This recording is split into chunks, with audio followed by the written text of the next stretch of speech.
Hello guys, welcome back. Serbia के D visa के हवाले से बहुत ज़्यादा क्वारी आ रही थी आप लोगों की, तो ये वीडियो उसी के रिलेटेड है। पहले भी वीडियो बना चुका हूँ डी वीज़ा के रिलेटेड, लेकिन आज की ये वीडियो बहुत इंपॉर्टेंट है। आप लोगों ने ये वीडियो आखिर तक देखनी है, क्योंकि मैं इसमें आपको सर्बिया का डी वीज़ा अप्लाई कैसे करना है से लेके सर्बिया का वीज़ा आपके पासपोर्ट पे स्टैम्प कैसे होगा, स्टैंपिंग तक हर चीज़ आपको प्रॉपर गाइड कर दूंगा। स्पेशली मेरे वो भाई जो इंडिया या पाकिस्तान से अप्लाई कर रहे हैं, या बांग्लादेश से या दुबई से भी जो लोग कर रहे हैं, उनके लिए भी इम्पॉर्टेंट है, क्योंकि उसके हवाले से भी मैं आपको बताऊंगा। तो सर्बिया इस वक्त एक बहुत ही ज़्यादा हॉट स्पॉट बन चुका है। जब से बाकी के शेंजन कंट्रीज़ ने अपनी वीज़ा पॉलिसी को स्ट्रिक्ट किया है, तो उसके बाद जितने भी हमारे कंट्री से लोग यूरोप आने के लिए ख्वाहिशमंद हैं या आने के लिए इंटरेस्टेड हैं यूरोप में, तो वो तमाम लोग अब सर्बिया का रुख कर रहे हैं। और एजेंटों के पास और कंसल्टेंट्स के पास Serbia is the easy destination कि वहाँ पे वो आप लोगों का डी वीज़ा करवा सकते हैं। अगर वो रियल में काम कर रहे हैं, रियल में डी वीज़ा का काम कर रहे हैं, तो वो आपको इजीली सर्बिया का डी वीज़ा दिला सकते हैं। सर्बिया का डी वीज़ा इतना मुश्किल नहीं है जितना कि बाकी के शेंजन कंट्रीज़ का वीज़ा मुश्किल है। तो गाइस, सर्बिया के डी वीज़ा को आप अप्लाई कैसे करोगे, सबसे पहले तो मैं आपको वो बता दूं। तो सर्बिया का डी वीज़ा जो है गाइस, तो ये बाकी शेंजन कंट्रीज का जो डी वीज़ा होता है उसकी तरह इसका प्रोसेस बिल्कुल भी नहीं है। सर्बिया का डी वीज़ा आपका यहाँ सर्बिया से अप्रूव होकर जाता है। जो एम्बेसी में आप लोग डॉक्यूमेंट सबमिट करते हो, वहाँ पे सिर्फ आप अपने डॉक्यूमेंट सबमिट करने हैं। एम्बेसी वालों का काम नहीं होता कि वो आपका वीज़ा को अप्रूवल करें या रिजेक्ट करें। ये वीज़ा यहाँ से अप्रूव होकर जाता है सर्बिया से। ये बात तो क्लियर हो गई। सर्बिया का डी वीज़ा अगर आपको चाहिए, तो आप अगर खुद अपने बिहाफ पे करना चाहते हो, तो यहाँ सर्बिया के अंदर ऐसी बहुत सारी लॉ फर्म्स हैं जो कि वीज़ा ऑफर करती हैं, डी वीज़ा ऑफर करती हैं नॉन यूरोपियन सिटीजन्स को। आप इंटरनेट के ऊपर उनके कॉन्टैक्ट्स निकाल के उनको भी सर्च कर सकते हो। आप उनको फाइंड आउट करके उनके थ्रू भी आप अपना डी वीज़ा का प्रोसेस करवा सकते हो। अब आ जाते हैं कि सर्बिया के डी वीज़ा के ऊपर आपको कंपनी से कौन कौन से डॉक्यूमेंट्स चाहिए होंगे जो कि आपने पोर्टल के ऊपर अपलोड करने हैं। अच्छा, सर्बिया का जो डी वीज़ा है गाइज, ये इस तरीके से काम करता है कि यहाँ पहले कंपनी से आपके डॉक्यूमेंट्स कुछ निकल के जाते हैं।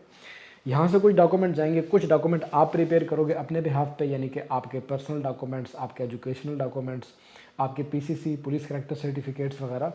और ये तमाम डॉक्यूमेंट्स को कंबाइन करके आप एक फ़ाइल बनाओगे।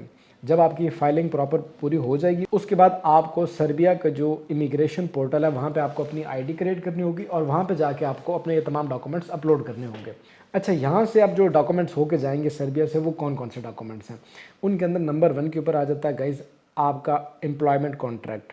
एम्प्लॉयमेंट कॉन्ट्रैक्ट के ऊपर मेंशन होना चाहिए कि आपका पासपोर्ट नंबर, आपका नेम, आपकी कंट्री, आपकी डेट ऑफ बर्थ वगैरह। उसके बाद मेंशन होना चाहिए कि आपका जॉब स्टेटस क्या है, आप क्या काम करने जा रहे हो, आपकी सैलरी कितनी होगी, कितने घंटे आपने काम करना है। और ये सबसे इंपॉर्टेंट है कि आपका जॉब कॉन्ट्रैक्ट या प्री वर्क कॉन्ट्रैक्ट कितने टाइम तक वैलिड है, 1 साल के लिए या 2 साल के लिए, कितने टाइम तक कंपनी आपको अलाउ कर रही है कि आप कंपनी के साथ जॉब करो। सेकंड नंबर पर आपका प्रूफ ऑफ एकोमोडेशन होता है। प्रूफ ऑफ एकोमोडेशन के अंदर यानी कि आप वहाँ पे कहाँ पे रहने के लिए जाओगे वगैरह, यानी कि कंपनी आपको अप्रूव करके दे, तो सेकंड नंबर पर ये डॉक्यूमेंट बहुत इंपॉर्टेंट होता है। तीसरे नंबर पर गाइस आपका एक पीपीसी कंपनी से निकल के जाता है। ये कंपनी एक डॉक्यूमेंट इशू करती है। एक्चुअल में पीपीसी का मतलब होता है प्रूफ ऑफ पेड कंट्रीब्यूशन, यानी कि कंपनी प्रॉपर टैक्स पेयर है, कंपनी रजिस्टर हुई है, कंपनी को ब्लैक लिस्टेड नहीं है, या कंपनी के ऊपर कोई ड्यूज़ नहीं है कि कंपनी ने कुछ बकाया जात अदा करने हैं सर्बियन गवर्नमेंट को। तो कंपनी एकदम क्लियर होगी तो ही आपका वीज़ा अप्रूव होगा, अदरवाइज़ आपका वीज़ा अप्रूव नहीं होगा।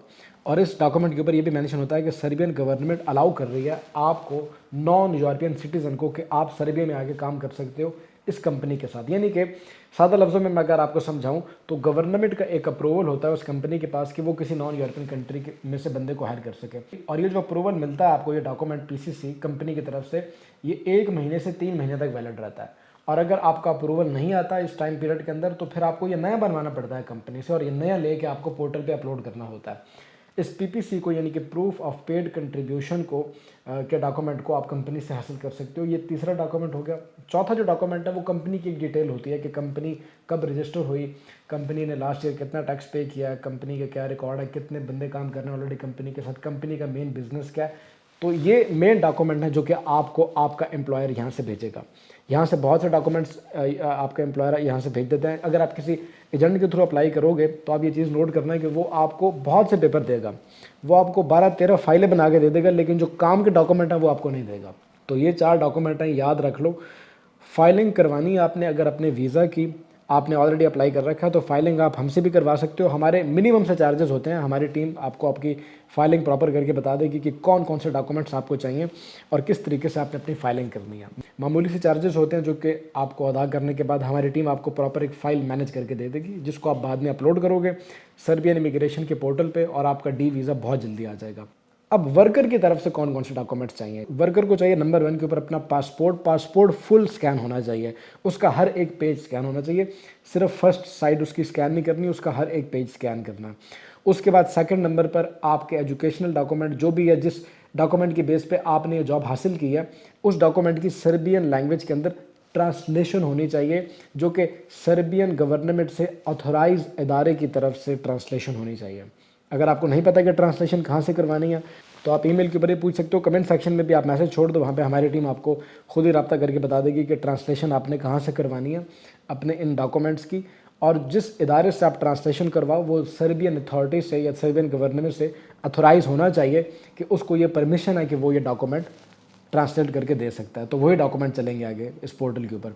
तीसरे नंबर के ऊपर वर्कर की तरफ से पीसीसी लगता है। पीसीसी इतना इंपॉर्टेंट होता तो नहीं है, लेकिन अगर आप अपलोड कर दोगे तो ये एक पॉजिटिव चीज़ है। और इसके अलावा आखिर में जो 2 डॉक्यूमेंट है वो आपकी हेल्थ इंश्योरेंस है और आपके फाइनेंशियल बैकग्राउंड, अगर आपके पास कोई अच्छी बैंक स्टेटमेंट है मौजूद है तो आप वो डॉक्यूमेंट अपलोड कर सकते हो कि आपके पास कितना बैंक क्लोजिंग बैलेंस है, कितनी स्टेटमेंट है आपकी।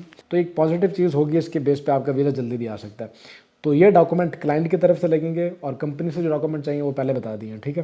तो इस वक्त जो भाई अपलोड कर चुके हैं ऑलरेडी डॉक्यूमेंट, तो उनको कितना वेट करना पड़ रहा है? फिलहाल जिन भाइयों ने अपलोड कर रखा है तो उनको मैं बताता चलूँ कि भाई आपको 5 महीने तक वेट करना पड़ सकता है, क्योंकि रिसेंटली हमारे जिन सब्सक्राइबर्स के वीज़ाज़ लग के आ रहे हैं सर्बिया के डी वीज़ाज़, तो उनको 5 महीने तक वेट करना पड़ रहा है सर्बिया के डी वीज़ा के लिए। कि आप लोगों के अप्रूवल क्यों लेट आ रहे हैं, स्टैंपिंग क्यों लेट हो रही है? क्योंकि इमिग्रेशन प्रॉपर चेकिंग कर रही है, हर डॉक्यूमेंट के पीछे वो जा रहे हैं, कॉल कर रहे हैं कंपनी को, इस वजह से आप लोगों को लेट रिजल्ट मौसूल हो रहे हैं एम्बेसी की जानिब से। अच्छा, अब अप्रूवल ना आने की एक और वजह भी आपको बता दूं कि आप लोगों का अप्रूवल आया होता है, लेकिन एजेंट्स इतने बिजी होते हैं अपने कामों में कि वो डेली बेसिस पे आपकी फाइल रिफ़्रेश करके नहीं देखते कि आपका क्या स्टेटस है। तो ये अगर आपके पास होंगी अपनी डिटेल तो आपको पता चल जाएगा कि आपका क्या स्टेटस चल रहा है। बेहतर यह है कि आप किसी एजेंट के थ्रू भी अप्लाई करो तो भी आप अपना जो माइग्रेशन का पोर्टल है सर्बिया का, उसके ऊपर आप अपनी आईडी खुद रजिस्टर करो और आप अपनी रियल जीमेल की आईडी उसके अंदर ऐड करो, ठीक है। तो आपका जो अप्रूवल आएगा तो आपको उसी वक्त पता चल जाएगा, क्योंकि आप ऑफकोर्स 24 घंटे देख रहे होते हैं लोग बार बार कि भैया हमारा क्या स्टेटस चल रहा है, तो आपको उसी वक्त पता चल जाएगा जैसे अप्रूवल आएगा। अप्रूवल आ जाने के बाद आगे का क्या प्रोसेस है? जब आपका अप्रूवल आ जाता है गाइस, उसके बाद आप एम्बेसी जाओगे अपने डॉक्यूमेंट्स लेके, और इसके लिए आपको अपॉइंटमेंट बुक करने की ज़रूरत नहीं है इंडिया से अगर आप कर रहे हो तो स्पेशली।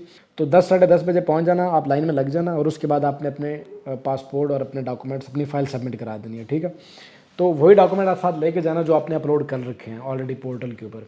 तो इसके लिए आपको अलग से अपॉइंटमेंट बुक करने की ज़रूरत नहीं है, आप वैसे ही चले जाओ और अपने डॉक्यूमेंट सबमिट कर दो। डॉक्यूमेंट सबमिट करने के बाद गाइस आपको मज़ीद आगे 1.5 से 2 महीने वेट करना पड़ सकता है। 1.5 से 2 महीना स्टैंपिंग के लिए ले लिया इस वक्त इंडिया के अंदर जो सर्बियन एम्बेसी है, और पाकिस्तान के अंदर इसकी एम्बेसी नहीं है तो आप लोगों को ईरान जाना पड़ता है। ईरान में भी अगर आप जाओगे तो आपको वेट करना पड़ेगा अपना वीज़ा स्टैम्प करवाने के लिए। आजकल महीना 1.5 महीने का प्रोसेस लग रहा, तो आपको वेट करना पड़ेगा। जो भाई दुबई से अप्लाई कर रहे हैं तो यूएई से इसका टाइम पीरियड बहुत कम है। जैसे ही आपका अप्रूवल आता है आप अगले दिन जाके अपना वीज़ा स्टैम्प करवा सकते हो। दुबई के अंदर आपको उसी दिन सेम डे के अंदर भी आपको वीज़ा इशू कर दिया जाता है, क्योंकि वहाँ पे इतना रश नहीं है और वहाँ पे एम्बेसी थोड़ा फास्ट प्रोसेस से काम करती है। तो गाइस ये कुछ इन्फॉर्मेशन थी जो कि सर्बिया कंट्री के हवाले से आप लोगों के साथ शेयर करनी थी। अगर वीडियो अच्छी लगी हो, इन्फॉर्मेटिव लगी हो तो वीडियो को लाइक कर देना। कोई भी क्वेश्चन हो, कोई क्वेरी या कोई चीज़ मैं इस वीडियो में रह गई हो तो आप वो मुझसे कमेंट सेक्शन में, इंस्टाग्राम पे या ईमेल पे पूछ सकते हो। और अगर आपका डॉक्यूमेंट आपको एजेंट की तरफ से मिल चुके हैं तो आप वो डॉक्यूमेंट हमसे ज़रूर वेरीफाई करवा लें। आपको पता चल जाएगा कि वो डॉक्यूमेंट ओरिजिनल हैं, एडिट किए हुए हैं या फेक डॉक्यूमेंट है। इन डॉक्यूमेंट्स वेरिफिकेशन की ऑफकोर्स थोड़ी सी फीस होती है जो कि आपको ऑनलाइन पे करनी होगी, और आपको वेरीफाई होकर डॉक्यूमेंट मिल जाएंगे कि ये डॉक्यूमेंट ओरिजिनल है, इनकी बेस पे आपका वीज़ा अप्रूव होगा भी या नहीं। तो इसी के साथ आप ज़िशान आसिम को दीजिएगा इजाज़त गाइस। मिलते हैं इसी तरीके की अगली वीडियो में, तब तक के लिए टेक केयर, अल्लाह हाफ़िज़।